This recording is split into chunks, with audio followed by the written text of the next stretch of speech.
오늘은 사도행전 2장 14절에서 36절 말씀을 중심으로 성령으로 변화하라, 성령으로 변화하라 라는 제목으로 함께 하나님 말씀 생각해 보기를 원합니다.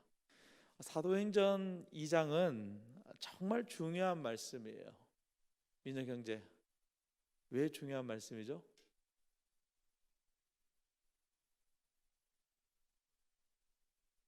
민혁 형제에게 있어서 가장 중요한 날은 1년 중에 언제예요?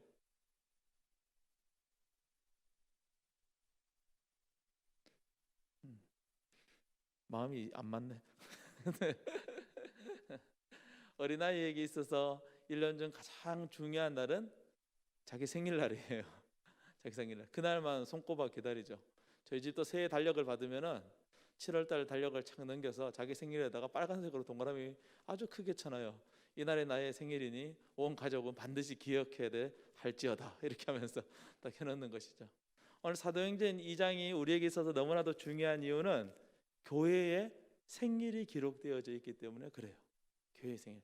교회가 탄생한 것, 그것은 오순절날 마가의 다락방에 성령이 부어 주심으로써 교회가 이 세상 가운데 나타나게 되었다는 거예요. 오순절이 언제인가? 예수님께서 십자가에 죽으시고 부활하시고 난 이후에 50일째 되던 날, 그날이 바로 오순절이라는 거예요. 예수님께서 부활하셔서 40일 동안 제자들과 함께 하시고 하늘 올라가시고 난 이후에 10일, 열흘이 지나고 난 다음 날, 그날이 바로 오순절 날이었다는 거예요. 이 오순절 날 하나님께서 성령을 부어 주심으로써 이 땅 가운데 교회가 최초로 모습을 드러내게 되는 거예요. 그래서 오순절은 교회의 생일이에요. 하나님께서 이 세상을 창조하시고 또 우리를 향한 그 구원의 계획을 세우시고 또 예수님께서 그 십자가를 통해서 죽으심과 부활로 그 구원의 계획을 이루셨다면 성령님께서는 그 구원의 놀라운 계획이 우리에게 실제로 적용되고 일어날 수 있도록 역사하시는 날이 바로 오순절 날이었다는 거예요. 우리가 사사기를 묵상했지만 이 구약 성경에 나오는 성령과 신약 성경에 나오는 성령의 차이점이 있어요. 구약 성경에 나오는 성령은 잠시 우리에게 왔다가 떠나가요. 그래서 성령이라고 하기보다는 어떤 힘, 파워, 그런 것들로 잠시 왔다가 가지만 신약 시대에 부어진 이 성령은 한 번 오면 영원히 우리와 함께하는 거예요. 영원히 우리에게 함께 하시는 것이죠. 그래서 요한복음에서 예수님께서는 이 성령에 대해서 끊임없이 말씀하고 계시잖아요. 그죠? 우리가 요한복음을 또 묵상하고 있는 것이 또 하나님의 은혜인 것 같아요. 그 성령이 오순절 마가의 다락방에 임했습니다. 두 가지 모습으로 임했어요. 하나는 바람 소리처럼 사람들에게 임했고, 하나는 불의 혀처럼 사람들에게 임했어요. 사람들은 소리를 통하여, 빛을 통하여 성령님께서 지금 우리에게 임재하시는구나 라는 것을 느낄 수 있었고, 그 느낀 것을 성경에 기록하도록 하셨어요. 누가는 의사고 객관적인 사람이잖아요. 분명한 증거를 가지고 말하기를 좋아하는 사람이에요. 그런 누가에게 하나님께서는 성령이 임하는 사건을 소리와 또 시각적인 것으로 분명히 보여주심으로써 우리가 이 성령 임하는 사건을 볼 수 있도록 해 주신 것이죠. 이 사건은 최초의 성령 강림 사건이기 때문에 하나님의 특별한 역사하심이 있으셨던 거예요. 제가 여기서 강조하고자 하는 말은 여러분들이 특별이라는 말을 꼭 기억했으면 좋겠습니다. 많은 사람들이 이 성령님보다는 성령님이 임할 때에 일어난 사건에 집중하는 것을 보게 돼요. 그래서 그러한 현상을 경험하고 싶어요. 하나님보다는 누가 하나님을 만날 때 어떤 경험을 했더라 라는 그 경험을 내가 경험해야 된다라고 착각할 때가 간혹가다 있어요. 본질은 경험이 아니라, 소리가 아니라, 눈에 보이는 불이 아니라 본질은 뭐예요? 하나님이고 성령님이고 예수님이라는 걸 우리가 꼭 기억해야 되는 거예요. 특별히라고 말했어요. 특별히 최초로 성령이 임하는 사건이었기 때문에 특별히 성경에 기록할 필요가 있었던 거예요. 그래서 하나님께서 특별히 소리로 또 특별히 불로써 그 사건을 사람들이 객관적으로 보고 또 이해하고 인지할 수 있도록 해 주셨던 것이죠. 그래서 성령이 우리에게 임할 때는 이 성경에 있는 것과 똑같이 우리에게 임하지 않을 때가 많이 있어요. 각 사람마다 다른 모양, 다른 방법, 다르게 성령이 임해요. 심지어 어떤 사람은 아무것도 느끼지 못했는데 성령님이 그 안에 들어와 계신 경우도 있어요. 대부분의 모태신앙인 경우가 그렇죠. 언제 왔는지 기억은 없는데 이미 성령님께서 우리 마음 안에 들어와 있다는 거예요. 그러나 분명한 것은 무엇이냐면 예수 그리스도를, 그의 십자가 부활을 믿는 사람 안에는 성령님이 이미 들어와 계시다는 거예요. 그 저의 말이 아니라 예수님의 말씀이에요. 그리고 요한복음의 말씀을 계속 읽으면서 그런 것들을 깨닫게 될 거예요. 믿음은 그렇게 주어지는 것이거든요. 예수님의 승천하심으로 말미암아 이 땅에 모든 구원의 역사가 완성되어지게 됐고, 그 결과 성령님이 하나님이 택하신 사람들 가운데 임하게 되는 것입니다. 예수님은 성령님이 우리에게 오실 때 어떤 일이 일어나게 되는지에 대해서 요한복음 15장과 16장에 아주 자세하게 설명해 주고 있어요. 우리가 이제 앞으로 요한복음 말씀을 계속 묵상할 거니까 여러분들 기대하시고 있으면 15장과 16절 읽을 때 성령이 우리 안에 들어와서 어떤 일들을 일으키는지 우리가 자세히 알 수 있게 되는 것입니다. 이 오순절에 일어난 성령 강림 사건으로 나타난 현상 중에 하나는 이 성령을 받은 사람들이, 오늘 성경에 나오는 사건이에요. 성령을 받은 사람들이 자신들이 배우지 못한 언어로 말하기 시작을 했다는 거예요. 자신들이 한 번도 배워보지 못한 언어로 말하기 시작했다는 거예요. 그런데 곰곰이 생각해 보면 이 오순절이라는 날은 이제 유대 명절 중에서 아주 중요한 명절 중에 하나거든요. 그래서 많은 사람들이 명절이 되면 성전을 방문하는 그런 관습들이 있었어요. 그래서 전 세계 각국에서 많은 사람들이 예루살렘에 올라와 있는 상황이었어요. 만약 그날이 아닌데 성령이 임했으면 진짜 큰 오해를 받았을 거예요. 저 사람들이 정말 알 수 없는 이상한 말을 한다라고 그렇게 생각을 했을 거예요. 그런데 수많은 외국 사람들이 올라와 있었기 때문에 그 외국 사람들이 와서 그 사람들이 하는 말을 들어보니까 어느 나라 말이에요? 자기가 살고 있는 지역 말이에요. 자기가 살고 있는 나라 말이에요. 저 사람들이 왜 우리말을 하는 거지? 우리나라에서 하는 말을 어떻게 알고 저 사람이 할 수 있는 것이지?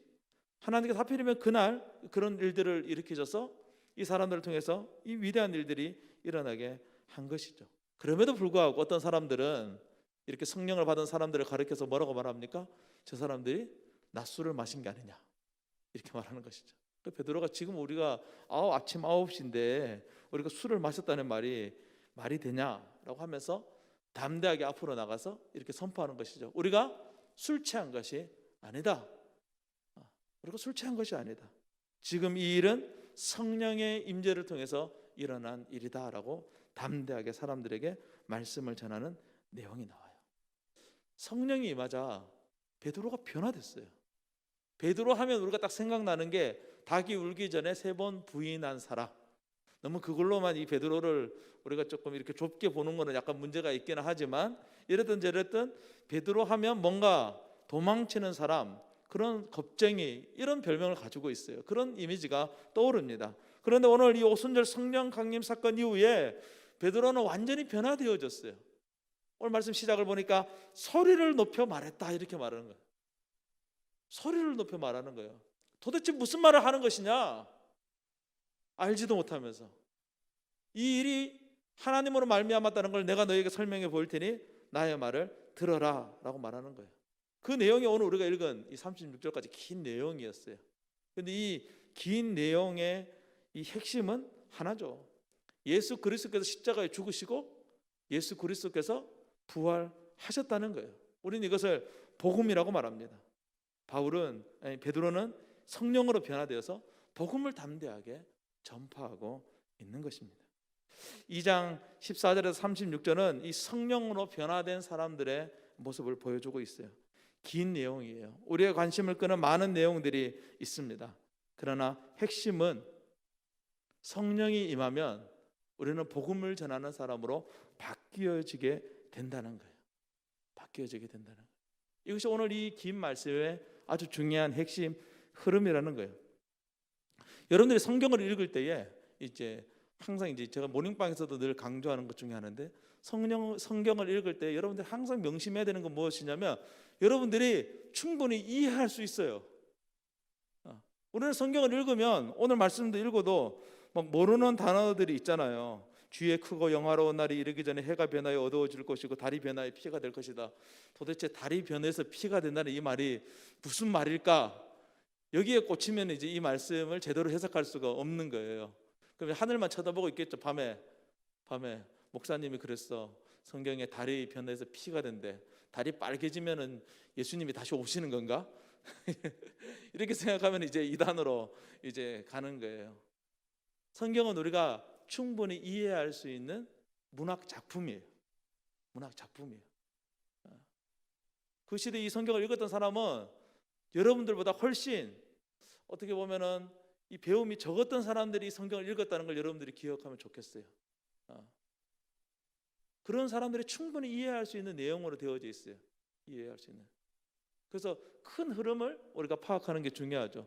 근데 성경의 대부분의 내용들을 보면 굵은 주제를 말하고 그 주제에 대해서 쭉 설명을 해요. 예수님도 그렇잖아요. 요한복음에서, 그죠? 내가 곧 생명의 떡이다라고 말하고 난 다음에 쭉 설명을 하잖아요.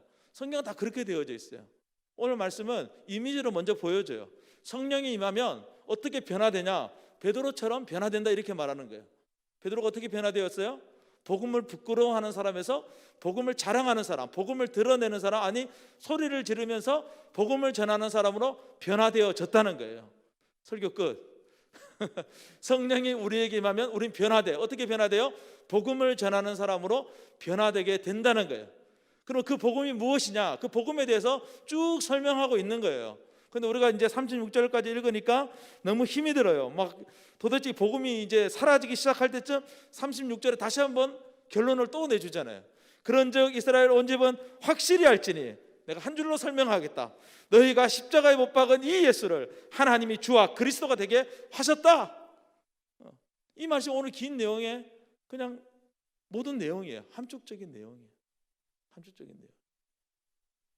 설교 끝내야 되는데. 이렇게 성경을 읽을 때마다, 또 성경을 대할 때마다 중심 주제가 무엇인가? 여러분들이 수능 칠 때 많이 했죠, 그죠? 중심 주제가 무엇인가? 그리고 이제 국어 문제로 하면 필자가 의도하는 그 핵심이 무엇인가를 여러분들이 파악을 하면 성경을 이해하는데 너무 쉽다는 거예요. 그런데 성경을 읽을 때 늘 주의해야 될 것은 글자 하나하나에 너무 많은 의미를 부여하면 안 되는 거예요. 오늘 여기 다윗이 몇 번 나오는가, 이거 별로 중요하지 않아요. 여기서 베드로 사도가 강조하는 것은 그러한 것들이 아니라 예수 그리스도가 십자가에서 죽으시고 부활했다, 이 사실을 강조하고 있는 것이죠. 성령은 이렇게 우리를 변화시킵니다. 그냥 대충 변화시키는 것이 아니라 우리가 가장 깊은 것부터 변화시켜요. 근데 이 변화라는 것이 어떤 사람에게는 되게 급진적으로 일어나는 경우가 있어요. 저 같은 경우는 성령으로 인한 변화가 급진적으로 일어났어요. 급진적으로 일어났어요. 왜냐하면 하나님께서 이제 그렇게 쓰기를 원하셨기 때문에 그런 것이죠. 그런데 그런 급진적인 변화가 항상 일어나지는 않았어요. 처음 내가 예수를 믿고 또 신학교를 가게 하기 위해서 하나님께서 정말로 몇 년 동안은 급진적인 변화를 내 삶에 일으키셨어요. 내가 이제까지 살아왔던 삶과는 정반대의 삶을 살아가도록 했습니다. 그런데 그 기간이 지나고 난 다음에는 그런 급진적인 변화가 아니라 이제는 마치 내가 선택하는 것처럼, 내가 변화될까 말까 선택해서 내가 변화되는 것처럼 그렇게 느껴질 정도로 어떤 면에서 성령님께서 내게 역사하는 것들이 약해진 것처럼 느껴졌어요. 그러나 지나와서 보면 그 모든 것들도 성령님께서 나를 변화시켜 가시는 방법이셨던 것 같아요. 성령님 우리를 변화시키길 원해요. 저 깊은 곳에서부터, 우리 생각의 저 깊은 근원에서부터, 우리 삶의 가장 깊은 그 가치관에서부터 우리를 변화시키기를 원하는 거예요. 그래서 우리 안에 어떤 상처, 어떤 아픔, 또 어떤 고통과 괴로움이 있을지라도 우리는 전혀 그 고통과 상처와 괴로움과는 상반된 모습으로 이 세상에 드러날 수 있는 거예요. 제가 중간중간 여러분들과 함께 나눴지만 제 인생의 아픈 과거를 이렇게 하나하나 나열해 보면 정말로 생각하고 싶지 않았던 그런 일들이 너무나도 많았어요. 너무나도 많았어요. 근데 여러분이 저를 보시다시피 저는 나사가 하나 빠진 사람처럼 항상 헤헤 웃으면서 다니고 있잖아요. 이것은 제가 내가 그래 내 인생이 너무 괴로우니까 내가 차라리 웃고 지내자라고 라고 생각해서 그렇게 내가 만들어낸 내가 아니라, 내가 교회에 와서 예배 드리고 또 함께 찬양하고 말씀 듣고 그렇게 신앙생활 하다 보니까 하나님께서 자연스럽게 내 삶을 변화시켜 주셨어요. 어둡던 나에게 밝은 나로 바뀌어지게 하시고, 검은색 옷을 좋아하던 나에게, 오늘 검은색 옷을 입고 온 사람 많네요. 검은색 옷을 좋아하던 나에게 흰색 옷을 입도록 바꿔줬어요. 제가 목사만 아니면 흰색 양복을 입고 여기 나오고 싶은데 항상 그럼 약간 이상해질 수 있어가지고 밝도록 바뀌었어요. 땅만 쳐다보고 다니던 나에게 하늘을 쳐다볼 수 있는 은혜를 하나님께서 주셨어요. 내가 그런 의도를 가지고 한 것이 아니라 성령님께서 저를 그렇게 변화시켜 가셨어요. 여러분들을 변화시켜 가세요. 여러분들을 변화시켜 가세요. 이 변화가 조금 빨라지게 하기 위해서 무엇이 필요하냐면 그 성령님께 나를 드리는 것이 필요한 거예요. 나를 던지는 것이 필요한 거예요. 베드로에게 성령이 역사했어요. 담대히 나아가서 말할 수 있는 능력을 베드로에게 주셨어요. 근데 베드로가 그 순간에도 선택할 수 있는 거예요. 나가지 않을 수 있는 거라고. 근데 베드로는 그 성령님께 순종했어요. 그래서 나가서 복음을 전했어요.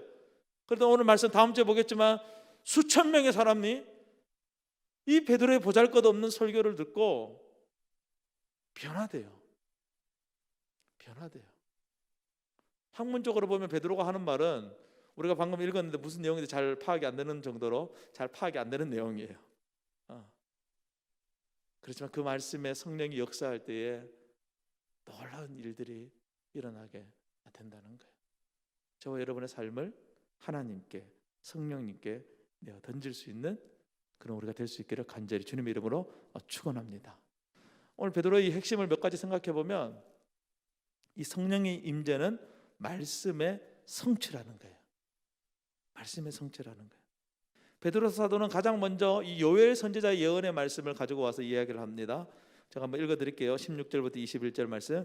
이는 곧 선지자 요엘을 통하여 말씀하신 것이니, 뭐가? 지금 너희가 보고 있는 이 일들, 배우지 않는 언어로 말하는 이 일은 요엘 선지자를 통하여 이미 예언된 것이다.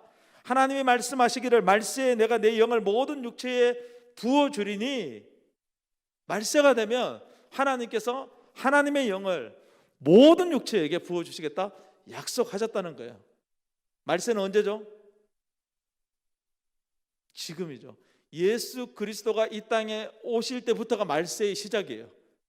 마지막 때는 2055년이 아니라 예수 그리스도께서 이 땅에 오실 때 그때부터 이미 마지막 때가 시작된 거예요.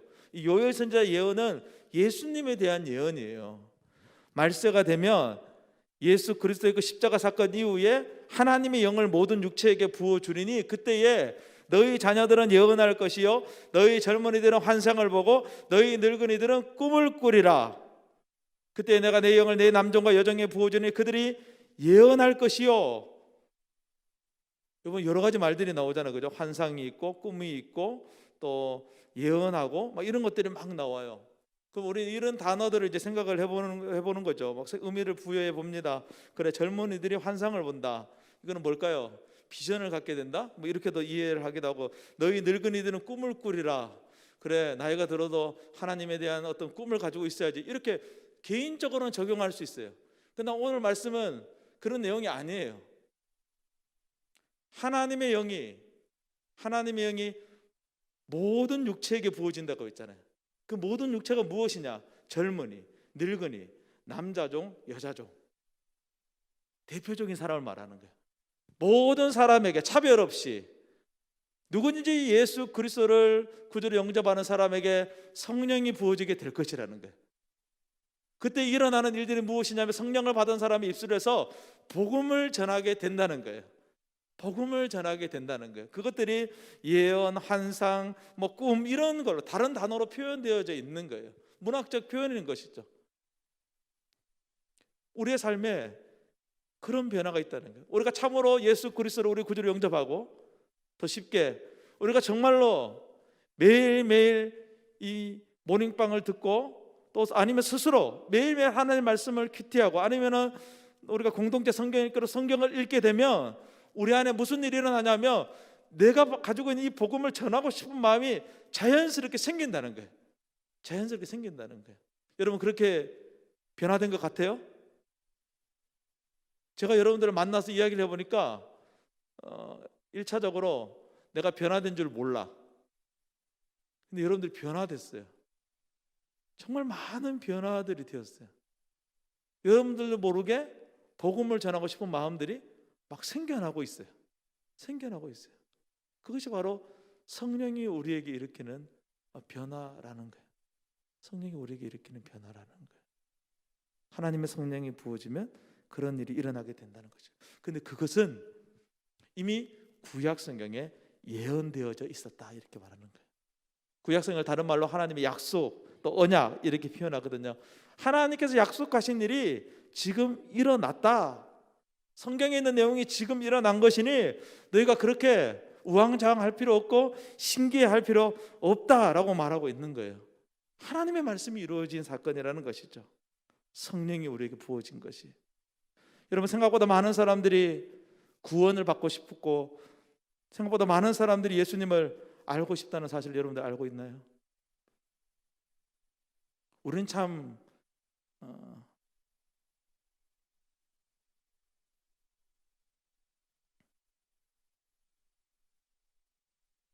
대단한 사람들. 복음을 전하지 않는 대단한 성령을 이기는 사람들이에요. 청년부 사역을 하면서 이제 별의별 사람들을 다 만나봤어요. 폭주족도 오고 또 구체적으로 말할 수 없으니까 이런저런 사람들이 교회에 왔어요. 과연 저 사람들이 교회에 올 수 있을까 하는 사람들이 청년부를 찾아왔어요. 그런데 더 놀라운 사실은 뭐냐면 자기 발로 찾아왔다는 거예요. 그것이 저는 기쁘기도 하고 그것이 저는 미안하게 됐어요. 너무 우리가 복음을 전하지 않으니까 하나님께서 정말 기가 막힌 방법으로 그 사람의 마음을 움직여서 스스로 교회로 오도록 만드는 거예요. 하나님은 너무 구원하고 싶은데 저 사람을, 하나님은 너무나도 저 사람이 나를 알았으면 좋겠는데 우리가 여기에 가만히 앉아가지고 엉덩이를 의자에 딱 붙이고 움직이지 않으니까 하나님이 그렇게 하시더라는 거예요. 그 모습을 볼 때 감사하면서도 미안한 마음이 들었다는 거예요. 그래서 우리는 성령으로 충만해져야 되는 거예요. 성령으로 충만해져야 되는 거예요. 우리가 성령으로 충만해져야 되는 이유는 우리가 하나님으로부터 복을 받고 우리가 하나님을 더 많이 느끼고 우리가 하나님의 뭐 어떤 것들을 경험하기 위한 것들이 아니라 하나님이 바라보는 시선으로 세상을 바라보고 하나님이 구원하고 싶은 저 영혼을 우리가 바라볼 수 있는 그런 은혜를 우리가 얻기 위해서 성령이 충만해져야 된다는 거예요. 그 눈으로 세상을 바라보면요, 주님의 사랑이 필요한 것이 너무나도 많은 거예요. 심지어 나를 가장 괴롭히는 그 사람마저도 하나님께서 원하시는 사람이다라는 것을 깨닫게 되는 것이죠. 이건 정말 영광스러운 일이라고 저는 믿습니다. 하나님께서 복음의 비밀과 이 복음의 비밀을 전하는 사명을 오늘 예수 믿는 우리들에게 맡기셨다는 거예요. 근데 이 맡기셨다는 것이 그냥 너 이거 해 라고 이렇게 말하는 것이 아니라 우리와 함께 하시면서 그 일을 이루어가기를 원하신다는 것이 또 너무나도 감사한 거예요. 태초에 하나님께서 천지를 창조하시고 사람을 창조하시고 난 이후에 사람들에게 명령하셨죠. 생육하고 번성하여 온 땅을 다스리라, 정복하라 이렇게 말씀하셨어요. 그런데 우리는 그 약속을 지키지 못했습니다. 실패했어요. 오히려 파괴시키고 오히려 망가뜨려버리고 하나님의 가슴에 대못을 박았습니다. 하나님께 다시 우리를 찾아오셨어요. 그래서 그렇게 말씀하는 거예요. 다시 해보자. 지난번엔 실패했지만 이번에는 성공할 수 있어. 왜냐하면 내가 도와줄 거니까. 내가 네 속에 들어가서 너와 함께 이 세상을 변화시키는 일을 함께 이루어갈 거야. 그것이 바로 오순절 성령 강림 사건이에요. 성령이 우리 안에 들어오셔서 깨어지고 파괴지고 무너진 이 세상을 회복하는 그 일에 하나님과 함께하는 동력자로 우리를 사용하기를 원하시는 것입니다. 얼마나 영광스럽고 얼마나 복된 일입니까? 우리는 선포하고 우리가 선포한 그 말씀을 누군가는 듣고 구원을 받는 위대한 일들이 우리의 삶에 일어난다면 그것보다 더 영광스러운 일이 어디 있을까요? 베드로는 그러한 예수 그리스도의 죽으심과 부활의 의미에 대해서 자세하게 자기가 아는 이 성경의 내용을 다 가져다가 설명하고 있어요. 핵심은 예수의 오심, 예수님의 삶, 예수님의 죽으심, 예수님의 부활이에요. 이것이 복음의 핵심이라는 거예요. 첫 번째 뭐라고요? 예수님의 오심. 두 번째 예수님의 삶. 세 번째 예수님의 죽으심. 네 번째 예수님의 부활. 이것이 복음의 핵심이에요. 그리고 누군가에게 복음을 전할 때 이 네 가지의 핵심을 꼭 전해야 되는 거예요. 네 가지 까먹으면 예수님의 죽으심과 부활에 대해서 전하면 되겠죠, 그렇죠? 이 복음의 핵심을 가지고 우리가 할 일은 전하는 거예요. 복음을 전하는 거예요. 복음이 필요한 사람에게 복음을 전하는 거예요. 그 사람이 받아들일 수도 있고 받아들이지 않을 수도 있지만 그거 판단을 우리가 하는 것이 아니에요. 우리는 복음을 전하는 거예요. 가장 미련한 방법으로 했던 그 복음 앞에 오히려 어떤 사람이 주님께로 나올 수 있다는 거예요. 어떤 면에서 현대교회는 세련된 전도를 엄청 잘 하려고 애를 써요. 교회당을 예쁘게 만들고 좋은 걸 갖다 놓고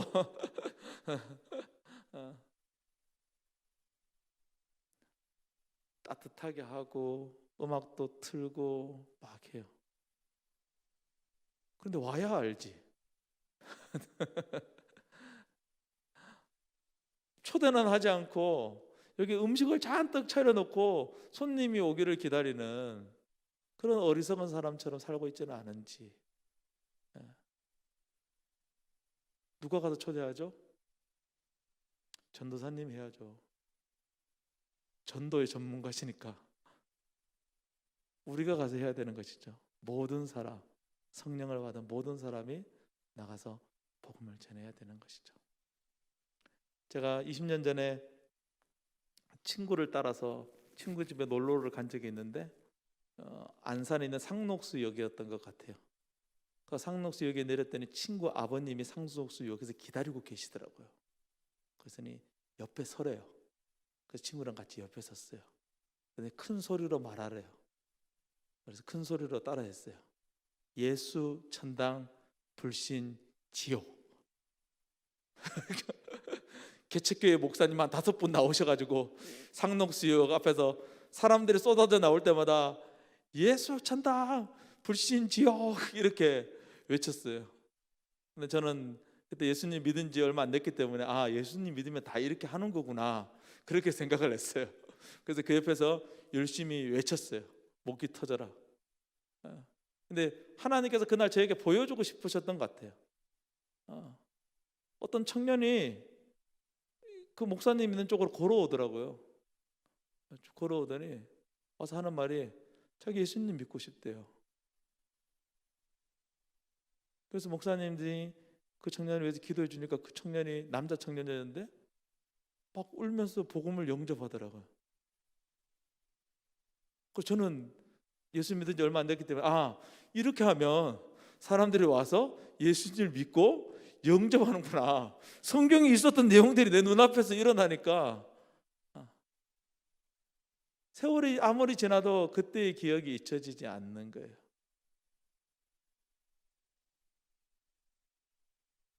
복음에는 능력이 있어요. 하나님이 제게 그것을 말씀해 주고 싶으셨던 것 같아요. 복음에는 능력이 있어요. 그러니까 복음을 전하면 그때 망설여지잖아요. 저 사람이 과연 믿을까? 저 사람이 과연 복음으로 나올까? 그런 망설임이 있잖아요. 그러나 복음에 능력이 있다는 것을 우리가 믿고 복음을 전하면 그 사람이 주님께 나온다는 거예요. 나온다. 제 말이 아니라 오늘 성경의 말씀이라는 거예요. 하나님의 말씀을 믿는 주의 청년들이 하나님의 말씀에 순종하고 또 그렇게 귀하게 쓰임 받게 되기를 주님의 이름으로 축원합니다.